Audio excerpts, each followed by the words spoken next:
Education is a powerful thing. It can improve health, reduce inequality, and build peaceful, prosperous, and environmentally sustainable societies.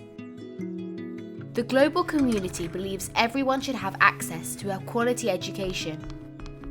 Is this really happening? The quality of education can vary massively, even within the same city. Based on where you happen to live, a city can be a place of hope and aspiration, or disadvantage and exclusion. Let's say I grow up here, in neighbourhood A. There aren't any secondary schools here, just a couple of primaries. The one I go to is run by a charity. Most of the grown-ups who live here didn't get a good education, so they didn't receive the benefits it can bring.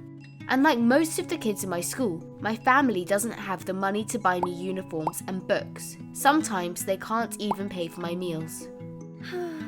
At my school, there aren't enough classrooms or books or teachers. It's a different story on the other side of the city. If I grow up in neighbourhood B, my parents will probably be highly educated, so will my neighbours and pretty much everybody else. Even though the public secondary schools are good, my family's happy to pay for my private school. My life is totally different. I have everything I need to help me succeed. And when I get home, my tutor helps me with the subjects I find difficult. Like trigonometry. I mean, who can work that out for themselves? But as we all know, cities aren't as simple as that. There are places like neighbourhood C, which are a bit of a mix. If I live here, I'll be surrounded by people of all income levels, and there will be a range of schools. Not all the schools will be open to me, but at least I'll have a chance for a better education, leading to better opportunities later in life. I know what you're thinking. If I live in neighbourhood A, why can't I just go to another school in another neighbourhood? Well, I might have to travel for hours by foot because my family can't afford transport. And when I finally get there, I'll stand out like a sore thumb.